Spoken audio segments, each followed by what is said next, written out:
के एआई के बहुत बड़े महारथी हैं और उनकी कंपनी एआई में ही काम करती है।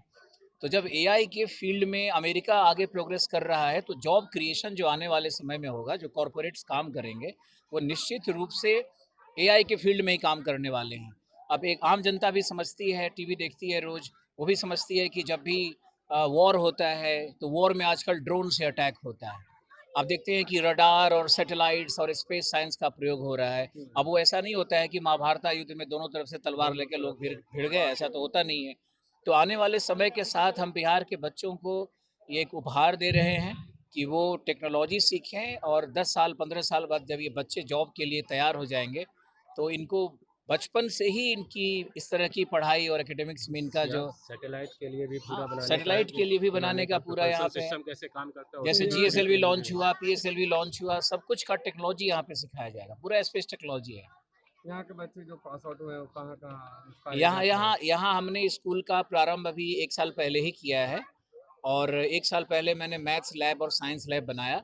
ये क्लास 12 तक का स्कूल है, लेकिन अभी हमने जानबूझ करके क्लास 6 तक ही एडमिशन लिया था। इस बार क्लास 8 तक एडमिशन ले रहे हैं, क्योंकि यहाँ मुझे आस-पास से जो बच्चे आए हमारे पास, उनमें इतनी योग्यता नहीं थी। मैं माफ़ी चाहूँगा, गार्जियंस कई बार बुरा मानते हैं, इस बात को एरोगेंट स्टेटमेंट मानते हैं, लेकिन जो हमारे पास बच्चे आए, उनमें इतनी योग्यता नहीं थी कि वो उस लेवल तक का 9-10th में उनका एडमिशन लिया जाए। तो मैंने 6 तक ही इस स्कूल को शुरू किया, फिर 6 वाले बच्चों को ट्रेन करके उसको 7th में ले गए। 7th वाले ही 8 में जाएंगे, तो 8 तक हम एडमिशन ले रहे हैं अभी, इससे आगे एडमिशन नहीं ले रहे हैं। स्कूल का फ्यूचर क्या देखते हैं, किस तरह यहाँ पर जो गया जैसे क्षेत्र में आप पहला एआई लाइब भी खोले हैं, क्या चाहते हैं यहाँ के जो अभिभावक हो आपसे यहाँ मिले? के बच्चे, आप हम कहें, इतने टैलेंटेड स्टूडेंट्स कहीं नहीं मुझे मिले। ऐसा नहीं है कि हमारी संस्था बिहार में ही काम कर रही है, हम दिल्ली में पिछले 15 साल से कार्यरत हैं, और वहाँ पे हमारे आईएएस के बहुत सारे सेंटर्स, हमारे बहुत सारे एकेडमिक सेंटर्स हैदराबाद से लेकर इलाहाबाद तक चारों तरफ फैले हुए रहे। हमने पब्लिकेशन हाउस भी बनाया, उससे मैगजीन्स भी निकलते रहे। तो ये हमने एक बड़ा शिक्षा के क्षेत्र में पहले से काम किया हुआ है। कम से कम 1000 तो स्टूडेंट हमारे आईएएस आईपीएस होंगे, पूरे भारत में फैले हुए होंगे। यहाँ आशीष भारती जो आपके यहाँ थे, वो भी हमसे डायरेक्ट पढ़े हुए थे। तो ये मैं इसलिए कह रहा हूँ क्योंकि मेरा रिलेशनशिप, जो मेरा जो संबंध है, वो सिर्फ शिक्षा से है और किसी और फील्ड से नहीं है। तो मेरे मन में ये बात आई कि हम यहीं जन्म लिए, यहीं हमारा सब कुछ हुआ इस धरती पे, तो हम अच्छा कर गए हैं अगर ईश्वर की कृपा से, तो क्यों ना बाहर वापस बिहार आकर के और यहाँ पे कुछ ऐसा किया जाए कि हम पूरे बिहार को तो बदलने की बात नहीं कर सकते हैं, कोई क्रांतिकारी परिवर्तन नहीं आ सकता है, लेकिन अगर 10, 20, 50, 100 बच्चों का ही भविष्य अगर बन जाता है, तो इसमें क्या बुराई है। तो हमारे मेहनत और हमारे सोच से अगर कुछ चीज़ें अच्छी होती है, तो उतना ही हम करना चाहेंगे कि हर वर्ष यहाँ 100 बच्चे कम से कम अच्छा जीवन जिए और अच्छा करें लाइफ में। परिचय दो, पूरा परिचय हम्म। दे। मेरा नाम आलोक रंजन है, मैं आईएएस कोच हूँ, और 2007 बैच आईएएस वेटिंग लिस्ट था मेरा, इसमें मुझे इंडियन पोस्टल डिपार्टमेंट मिला था। तो मैंने कभी उसको परस्यू नहीं किया, मैंने कोचिंग सेंटर्स बनाए, और शिक्षण शिक्षण में ही मेरा ज़्यादा इंटरेस्ट था।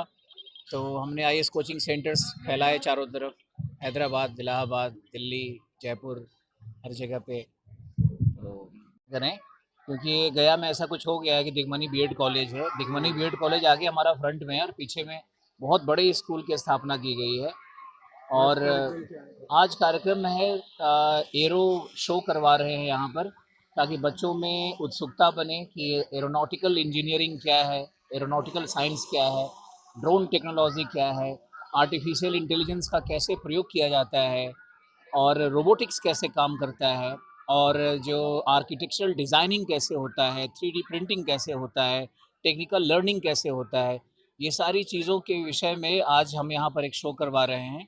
और सिर्फ शो नहीं किया जा रहा है, बल्कि यहाँ पे इसकी लैब की स्थापना भी की जा चुकी है, जो बिहार का पहला लैब है। इसे हम लोग स्टीम लैब कहते हैं, क्या क्या सुविधा है? स्टीम लैब कहते हैं। केशव पांडे, आइए, हमारे जो स्कूल के सुपरिटेंडेंट हैं, ये केशव पांडे जी हैं। स्टीम लैब के बारे में इनको बताइए, लैब में इसका क्या क्या मतलब क्या सुविधा है। है? एस हो गया आपका साइंस टेक्नोलॉजी इंजीनियरिंग, आपका आर्ट एंड मैथमेटिक्स। इसमें आपका बच्चे साइंस सीखेंगे, उसके साथ उनकी जो आर्ट का है वो भी डेवलपमेंट होगा। कोई भी कैरिकेचर बनाएंगे बच्चे, उसको कट करके उनको दिया जाएगा। उन्होंने कोई आर्ट बनाई है तो ऐसा नहीं है कि सिर्फ पेपर में बनाई, वुड में बनाएंगे, उसकी कटिंग भी होगी। एरो स्पेस दे रहे हैं, एरोडायनेमिक्स की भी पढ़ाई होगी उनके लिए, पूरे इंजीनियरिंग की भी ट्रेनिंग दी जाएगी, रोबोटिक्स एंड एआई की भी ट्रेनिंग दी जाएगी। नहीं, हमारा जो इसमें मेन उद्देश्य है, ये खुद इंजीनियर हैं और हमारा मेन उद्देश्य है कि हम बच्चों को सिर्फ ड्रोन उड़ाने के लिए नहीं दे दें कि लो बेटा ये खिलौना है इसको उड़ाओ। हम चाहते हैं कि बच्चे यहाँ पे ड्रोन बनाएं। हम चाहते हैं कि आर्टिफिशियल इंटेलिजेंस को यहाँ बच्चे सीखें कि वो आखिर है क्या। हम चाहते हैं कि बच्चे रोबोट को खुद बनाएं। हम चाहते हैं कि बच्चे यहाँ पे एरोनॉटिकल साइंस के प्रयोगों को हमारे लैब में करें। तो ये जो हर प्रकार का टेक्नोलॉजिकल लर्निंग है उसके लिए हमने लैब की स्थापना की है। ये बिहार का प्रथम लैब है और किसी भी स्कूल में अभी तो ऐसा नहीं आया है और इसके लिए टीचर भी बाहर से आते हैं और यहीं परमानेंटली हमारे कैंपस में रहते हैं। देखिए मेन उद्देश्य क्या है कि अमेरिका में इलेक्शन हुआ और वहाँ पे ट्रम्प जीते और ट्रम्प के जीतने के